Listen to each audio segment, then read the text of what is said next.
রাজ্যের সম্মানীয় বিধানসভার সদস্য, গায়ক, সংস্কৃতিপ্রিয় মানুষ বলে নিজেকে দাবি করেন অসীম সরকার, আপনি যে ধরনের নোংরা কথাবার্তা আমাদের পবিত্র কোরআন শরীফ নিয়ে বলেছেন, আমি একজন মুসলমান হিসেবে আপনার এই বক্তব্য তীব্র বিরোধিতা করছি। বাংলার বিভিন্ন থানায় আপনার বিরুদ্ধে এফআইআর হচ্ছে। আমি রাজ্য প্রশাসনকে বলবো অবিলম্বে রাজ্যের শান্তি শৃঙ্খলা বজায় রাখতে এই সাম্প্রদায়িক কথাবার্তা বলা, মুসলিম সমাজের পবিত্র কোরআন নিয়ে এই যে মন্তব্য করা, এর বিরুদ্ধে যথাযথ ব্যবস্থা নিন।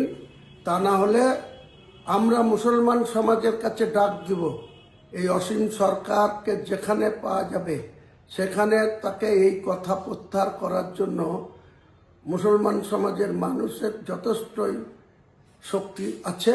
সেই শক্তি যেদিন অসীম সরকারের বিরুদ্ধে রাস্তায় নেমে প্রতিবাদ হবে, সেদিন কিন্তু অসীম সরকার আপনি আর বাড়ি থেকে বেড়াতে পারবেন না, বিধানসভায়ও যেতে পারবেন না।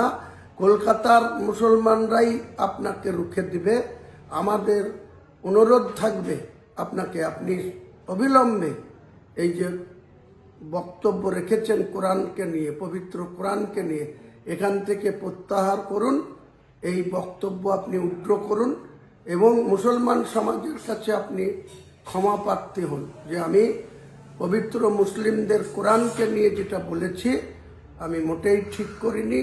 আমি ভবিষ্যতে এই ধরনের কোনো মন্তব্য করব না এবং যদি কোনো মুসলমান মানুষ এটার জন্য আহত হয়ে থাকে, দুঃখ পেয়ে থাকে, তাদের কাছে আপনি নিঃশর্তে ক্ষমা প্রার্থী হন। এটা আপনার জন্য মঙ্গল হবে।